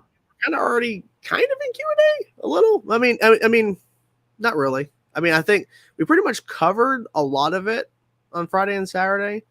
But it was fun. It was a lot of fun, guys. And, hope, given that you guys were so excited you came here, I'm sure we will do something like that again. Yes. I like Jennifer 2001, and then right before was the 25. Oh, bless your heart, Jennifer. Thank you so much. Karen is a great character. I love Karen. What's wrong with Karen, Andy? Of course. Well, Andy doesn't like Karens. So, why is Karen? How is Karen? I'll do you one better. What is Karen? What? Who do you think? JSA or West Coast Avengers? JSA. They have Dr. Fate, for fuck's sake. What the fuck is Hawkeye and Mockingbird and all those people going to do? Oh my god. DC panel over Marvel because no one humans. Thank you, Fernando. Let's just get into Q&A. Let's just jump in because we're already in Q&A. So let's just officially go to Q&A, guys. So, yeah. Q&A. Ask us questions. Oh, we're fucking live. Oh, gee. Ow, my ears. Jesus. No, it's okay. It's okay. I get loud on these shows. It's fine. We have Ask us questions. Or we'll fucking leave. Okay. We have 24 likes. Let's get to 40 at least. Get to 40 likes. Come on. Yeah. Yes, Jennifer. We had 200 viewers at some I point. think our peak was 220 at one point, which is insane. But thank you guys so much for supporting that that special show, and of course last week's episode. And thank you guys for being here. Thank you so much for being here. We now live in the DCEU, the Daredevil cinematic universe. I mean, yeah, because he's in She-Hulk. We heard that he's in Echo, and now he's getting his own show. So, what movie is he going to appear in? That's the question. Is he going to be in Blade? Oh, who knows? Find out next week on this episode of Dragon Ball Z. Let's see. I don't like Dragon Ball, so I'm just like, oh my god. Should we get a JSA movie after Black Adam? HBO Max show. Oh, there you go. That means more story. You can tell more story with that. But there's also so many characters that I'm like, like you could do this over multiple seasons. Triple X, because that's being saved for Phase 7. So just hold off. You'll get your Morbius and Cicada crossover movie. I learned that Cicada is actually a mutant himself. He's like, oh, I guess I have to kill myself now. Cicada hates metahumans, but he finds like he's a mutant in the Marvel universe. There you go. Eternals 2, I would say it's possible at Comic-Con, not Comic-Con, but at D23. It's possible. I don't know. I mean, that movie didn't do super great. That appears in Spider-Man 4. If we get a Spider-Man 4. Oh, I bet we'll get a Spider-Man 4. I mean, what was it? I think Kevin said something that Daredevil and Spider-Man are like basically going to be like that, like leading like the street heroes side of the MCU. So I mean, how convenient they both live in New York, So just a couple tube stops and trolleys or whatever, and they can see each other. Billy, I think they might do this. I think they'll show if Matt, Karen, Foggy got snapped or unsnapped. I'm guessing with the Born Again title, they might tie that into the snap where Charlie Cox's Daredevil was snapped. Maybe Karen and Foggy were not snapped, and that he was brought back and he is born again, as they say. Can I add a twist to that? Wherever he went when he got snapped, what if he actually like gets his sight back and like he sees like just the afterlife somehow? Shit. That'd be a way to throw things off. Yeah. But again, I don't. T23 stands for Daredevil 23. 23 more seasons. My God. No. 23 Charlie Cox doppelgangers. Wearing all different Daredevil costumes, and one will even wear Ben Affleck's Daredevil costume. So. With the Mandalorian? No, he's not. Is he? What? This sounds like a tweet that people are like. That's only like this is a rumor. That's So this week's episode that I gotta edit for tomorrow is the Solomon Grundy episode. Well, Grundy episode. But then I'm watching the next episode 12, whatever it is, and then I'm going to be reacting to Batman versus Dracula and then the finale, because apparently I've heard from a lot of people. Either watch the movie after season 1, which I did not do, or you have to watch before you finish season 2 because it'll definitely be more confusing if you wait till after season 2 to watch the movie. I was like, okay, so I'm going to watch episode 12, and then I'm going to watch the movie and then the finale. Yeah. Let's see. Let me go through the chat. Let me go look through the chat. Just a couple of cute heroes working the streets. Jesus. I don't get it. I don't know. I think he's referring to Daredevil and Spider-Man. I mean, they are kind of cute. Charlie says, Andy and Jordan, what other defenders do you think got blipped or not? I mean, I wouldn't be surprised they all got blipped. Maybe it would be kind of boring if all of them did it, but I think I do think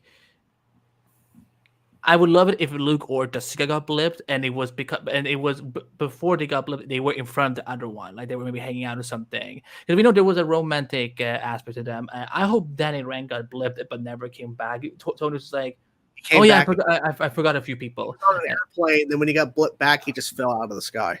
That sounds like a lovely storyline that I would love to see happen without that actor having to be there. Just do some crappy nonsense CGI, which we know.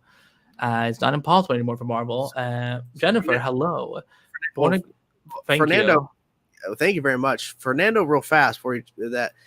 Stop reading leaked scripts. because I'm writing that right now. Stop reading leaked scripts.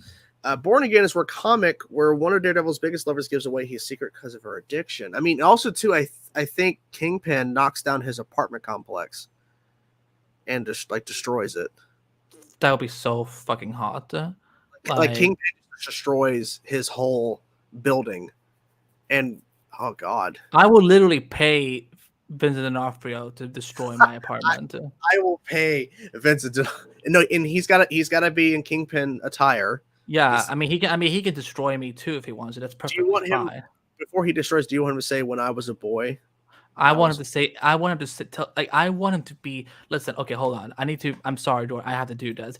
I need Vincent D'Onofrio to punish me. I did something to Vanessa, and I embarrassed him in front of Vanessa, and I need him to just absolutely destroy me. Like I need him to sit on me, break my bag, break all my stuff in front of me, and then break my existence. The end. That's how now go be the MCU version for sure because he's strong.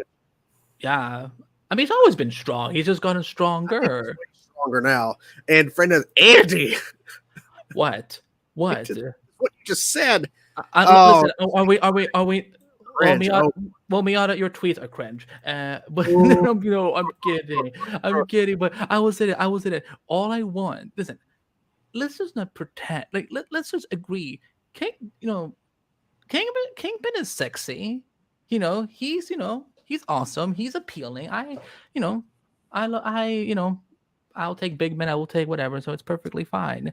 I'm not beholden to your standard of what beauty is and what love looks like. So you can all just I just I don't like being judged like that. So I'm just gonna do this.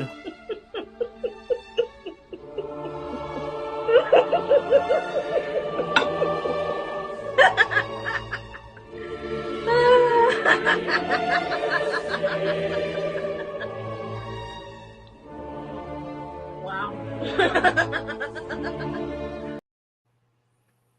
Not my fault that y'all are judgmental assholes. I don't care. Fernando, could you leak all the not used Batman scripts? That'd be great. We have another super Jennifer. I hope there's still Blood and Daredevil, Born Again, and Andy all the emojis. I mean, we had Blood and Moon Knight, so yeah. I mean, you know what? Here's the thing: if kids don't want to see Blood, then don't fucking watch them. Go watch something else. Not my fault. Not our fault that you are aging too slow. No, he will say, when I was a boy, Dad told me that his son's like the. Oh. You know what? Yeah. I will let Vincent say that. I am perfectly fine with that. I just cannot believe how judgmental some of y'all are.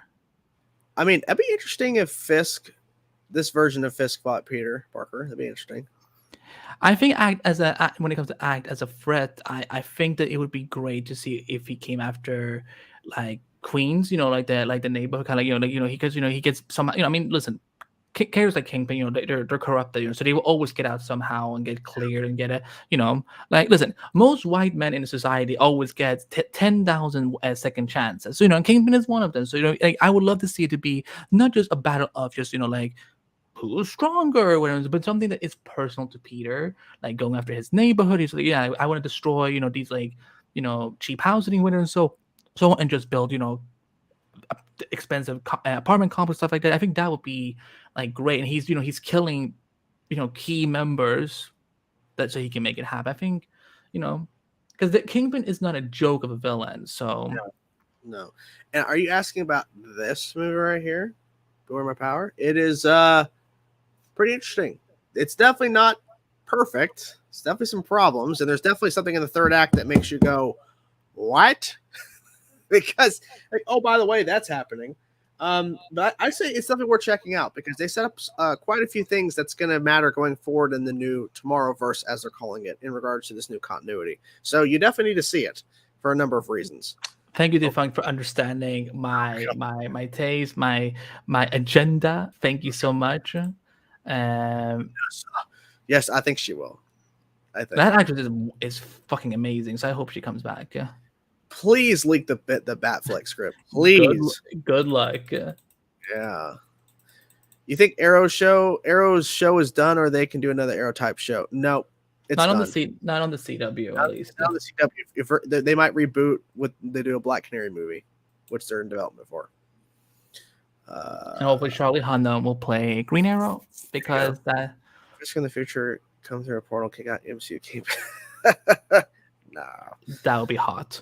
Deadpool 3 will be within this multiverse phase, since he is from the multiverse because he's coming from another Earth. I just need him to. I just want him to like be watching the MCU movies, and then he just goes into the TV. It just jumps right in. Yeah, I would love if they did a thing to where he's watching the movies and he just jumps in the TV, and then they place him into.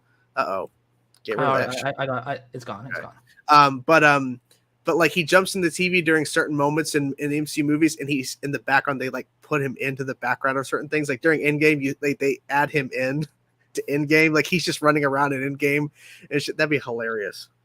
Ooh, I hated how they treated Sinestro and what they did with How. I hated, but besides, I thought it was pretty good. I can't hear anything you're also saying now, so I'm just gonna. I'm not getting the super chat because I haven't seen the movie, finished the movie yet. I'm glad to hear your thoughts. Thank you so much for giving me your thoughts, and once again, thank you for the super chat. Thank you. What the hell exactly? So we have like these bots and shit. They come into live streams for some reason. I'm not sure. It's normal. Don't worry about it. We got it. Yeah. Oh, Daredevil like an Avenger in the comics? I mean, I feel like it's definitely likely now because he's going to be meeting She-Hulk. He's going to be an Echo. He's going to have his own show. He's going to start meeting a lot of characters. And who knows who he actually runs into in She-Hulk, because She-Hulk is going to have a lot of potential characters. I mean, Wong. We didn't know Wong was in the show, and now we know Wong's in the show.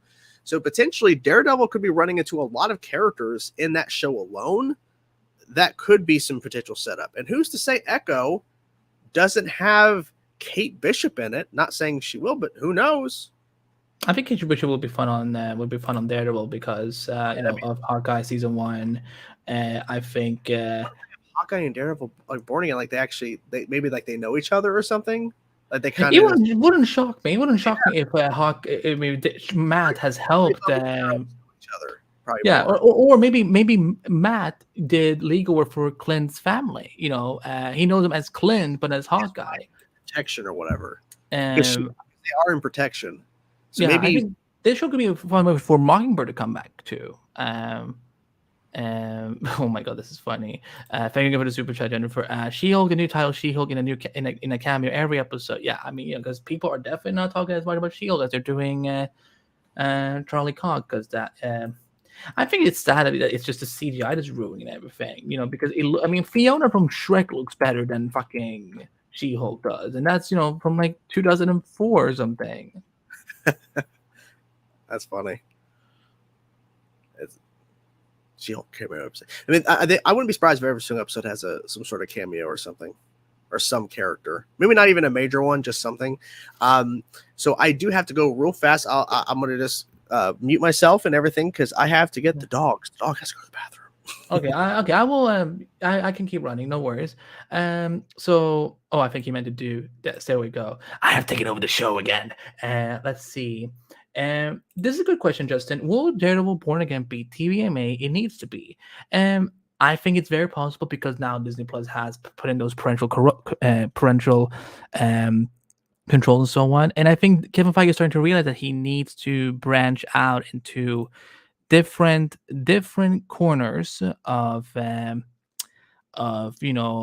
ways he does content for the MCU. And the thing is, if I'm being honest with you guys, I wouldn't be shocked if he was actually a little petty and jealous when Marvel TV was because the thing is, yes, the MCU shows on Disney are amazing, but we had an amazing era of Marvel TV shows. Age of S.H.I.E.L.D., of course, one of the best shows of all time.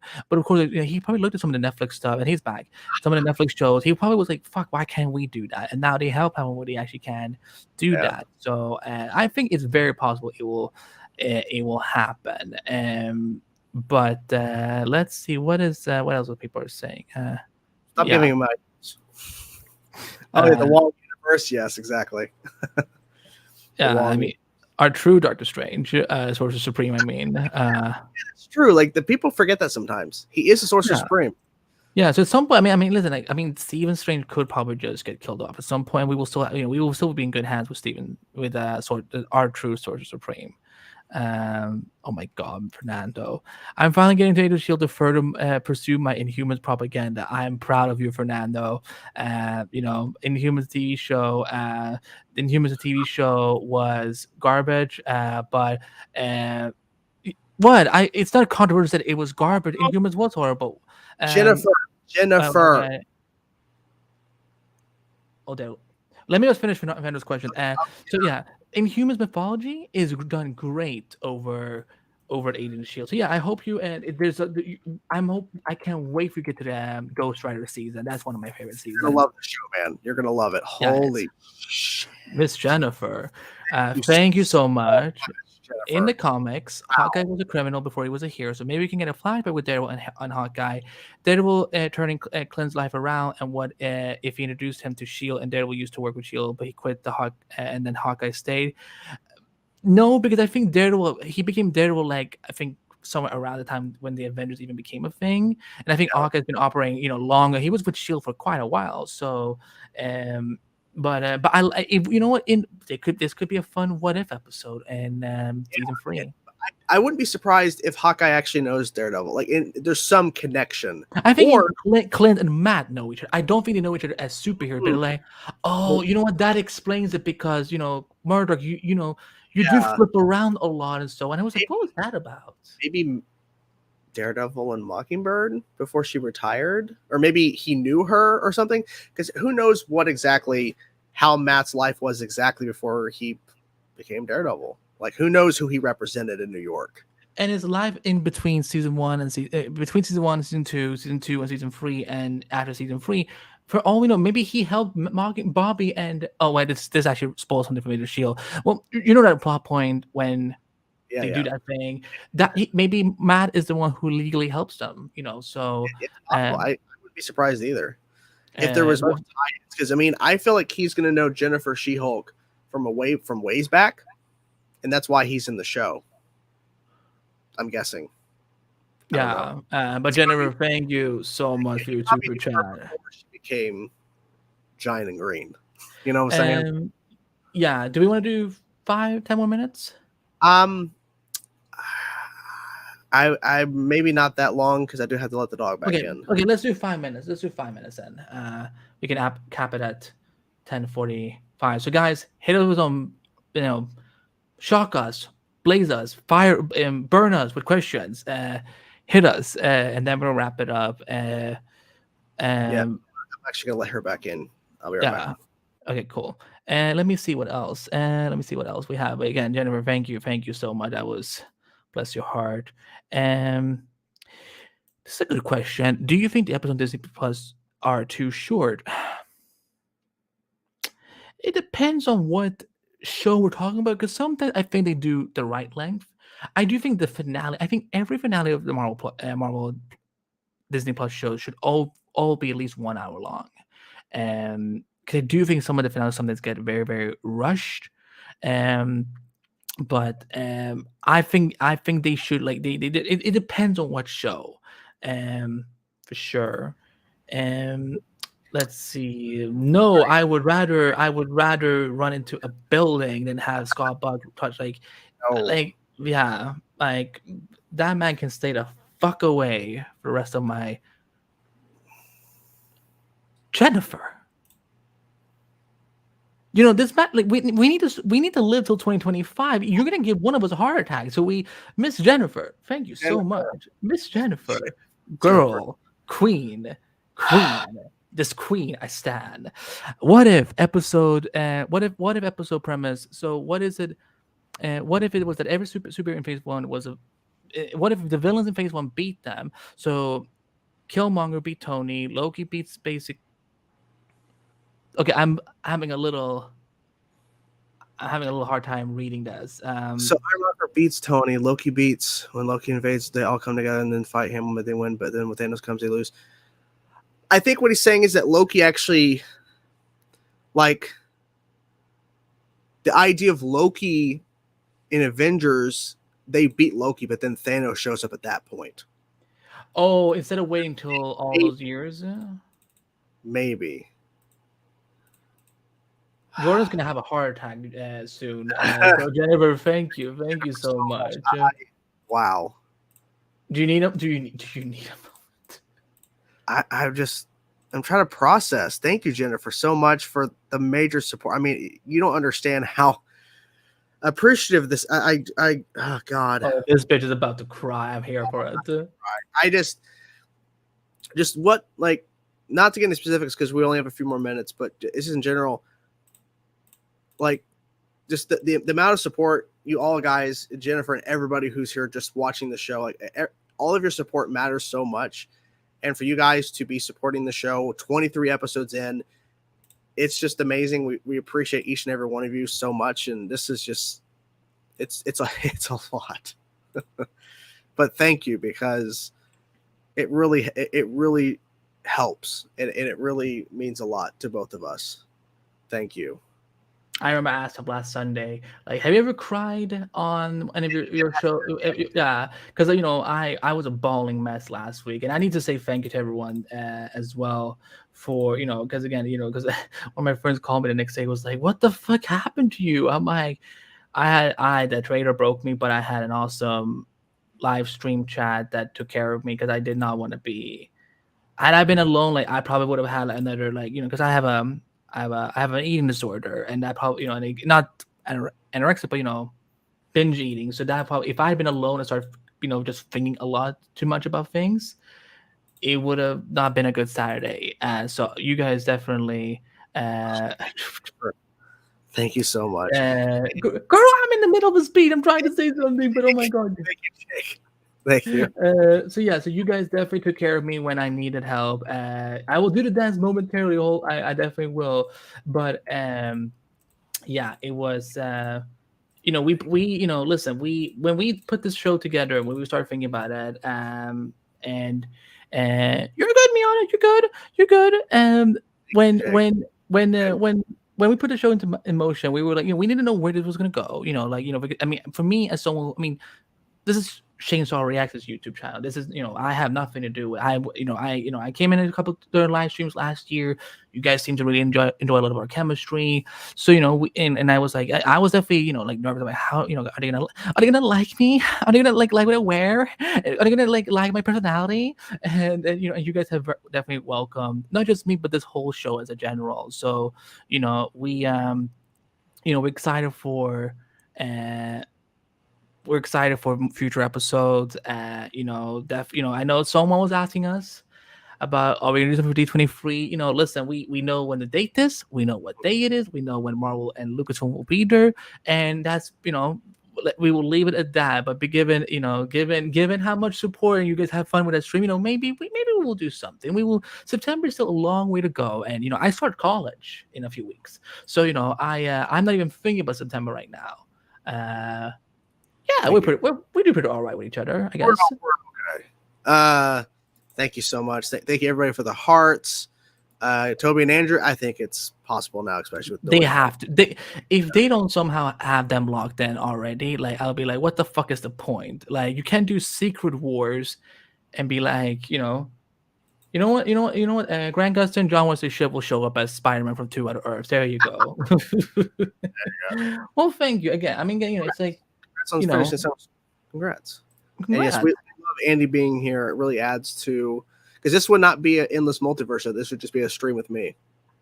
Like this show is the way it is because of both of us coming with our different opinions, where we may agree, may disagree. At the end of the day, we're here to have fun and talk with you guys, and we appreciate and love every one of you. Thank you so much for being here. I did look at your comment. Thank you, Jennifer. Yeah, Jennifer. If that's the comment you're talking about, really appreciate that. Oh, okay. What I meant. Okay, now I get it. She meant this comment. Sorry. What I meant to say was Ironmonger beats Tony Red Skull. Tony Red Skull beats Cap, and then they come together to face Loki when he invades because he beat Thor. They win Loki, but when Thanos comes around, they lose. Okay, so yeah. And I think they might, because see, the What If episodes seem to be covering a lot of, the more famous stories, or doing like the more of the popular MCU films and kind of turning them on their head.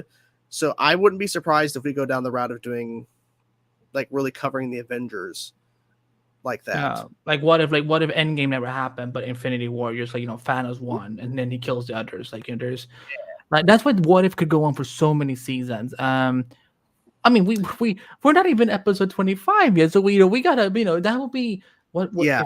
if we do a show every week, till the end of the year, what would we end up at? Like, let's see, because basically it's at least 4 episodes per month. It would not be this year. There's no way it could be this year. We're trying to figure out what episode 25 is going to be. We'll just say that. But we have other things in the works, so you guys will find out soon. And Triple X, we're so happy that we are a highlight for your Friday, because as we know, Friday is a lot of stuff you could potentially be doing. But thank you for being here and joining the show each week and following our shenanigans. Yeah, if anything good came out of the pandemic, it was because if the pandemic never happened, I don't know if Jordan and I would ever have even met, because I think we knew of each. I mean, I'd seen his channel all over the years. He probably has seen articles that I read or whatever. So, but I think during the pandemic is when we actually got to know each other. Jesus. I mean, I think for the 50th, maybe I will shave my head. I will say, hold on, I will, because usually when I wear a bandana, guys, that means I don't like what my hair looks like. But I think it could be time. I'm still saying, listen, if you all get up to like a $500 like super chat or something, which I guess at this point Jennifer is helping make that happen, I will shave my head. And I am. I like this from Jennifer about what if the other half got snapped. That'd be a cool what if episode. It'd be very cool. Oh yeah, because what would Peter do, for example? Tony got snapped. Yeah, Andy's the man. Exactly. I mean, if Jennifer keeps okay, calm down. Thank you, I appreciate it.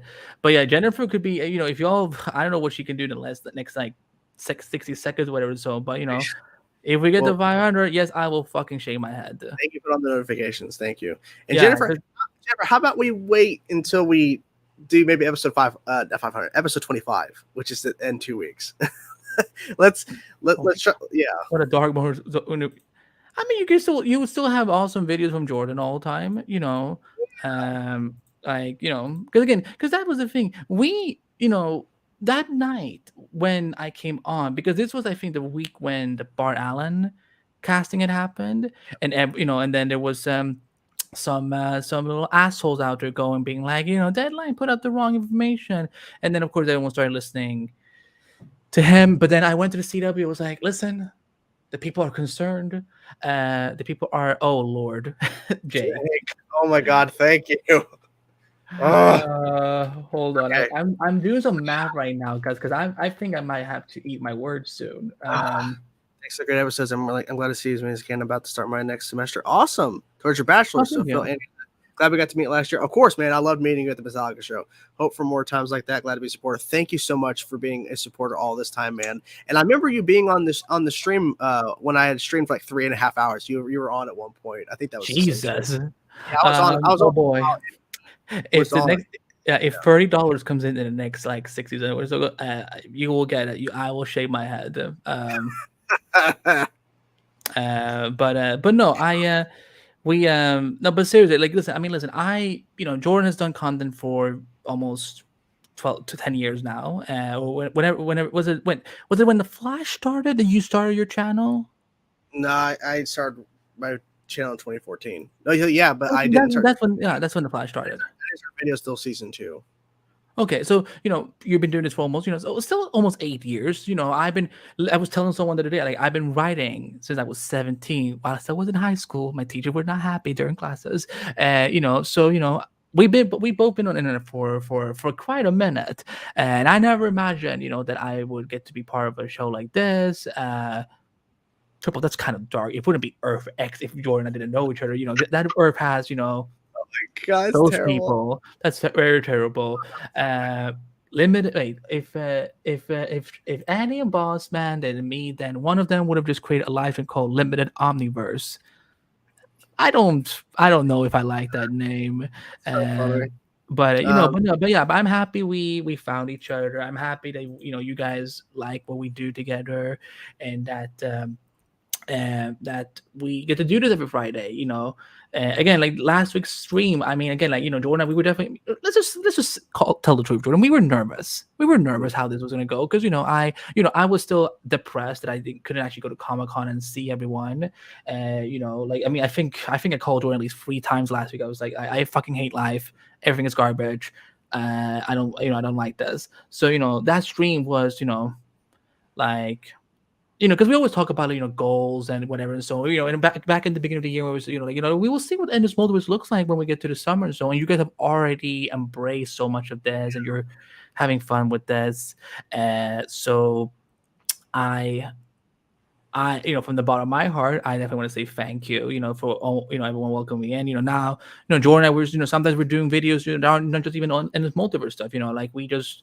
That Superman Lois, as frustrating as that reveal was, Sam and I made Canagraphs laugh like crazy yesterday on this stream. We had, by the way, if you want to go see more of us, we were on Canagraphs stream yesterday, talking about a little Flash, and then a lot of things. Wait, why? Yeah. Why is everyone talking about the first video I saw of Jordan was the routine? That was when Laurel died. How? Wait, were you? How angry were you? Episode. Were you angry? Oh yeah. Oh, some celebrities for you guys in the next show. Awesome. Were you like this angry? Fuck! What the fuck? God damn it! Yeah, pretty much. We were down in the bayou. We sure were. Yeah, Jordan did drag Canagraphs for that. I did bring up the fact that he's going down the bayou. Thank you guys so much for being here. I'm just waiting. I'm just waiting for someone to just be like, "I'm gonna make you shave your head, Andy." Yeah, do I do it on camera with everyone? I think you would have to at that point. I don't know if I want to be shirtless. Though, I would have to the camera would just have to be on. Maybe you film it and show it on stream. You film it and upload it as a video. Yeah, you know what I'm saying. Yeah, I don't know. I'm definitely ready to get rid of this. Being bald wasn't as bad as I thought because it was a damage control thing. Because my dear barber who I love, he did mess up. So I was I cannot be on camera like this. Also, I bought dysmorphia, so I was like, if I look too much on that, it looked like a fucking toupee at that point. And so I would be the nicest Lex Luthor. I would be like, Superman, why are you why are you so great and I'm not? I don't know. You got so much being here. Crazy hectic week. Uh-oh. What happened? Jordan, you're breaking up. I'm still here. Well, you're breaking up to me. Okay. Guys, can you hear him still? Hello? Hello? I can hear you. I can hear you.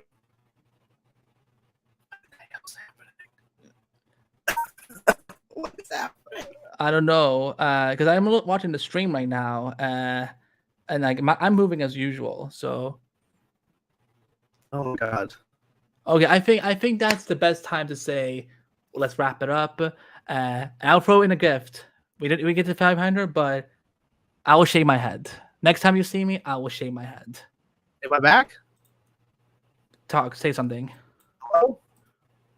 Hello? You're coming in and out. But yeah, but the stream is still going. So, oh no, we lost him. I will. Let me see. Let me just. Oh, now he's back. He's back now. Oh, sorry. Come in. Hello. Am I here? A little better, but we will wrap this up so your internet doesn't kill you. But guys, thank you so much for tuning in for episode 23 of Endless Multiverse. We'll be back with episode 24 next week. Same chainsaw channel, same chainsaw time. And you know what we're gonna end it with? We're gonna end it with good old Cicada. Metas killed your parents, Gracie. They all deserve to die. Don't believe him, Grace.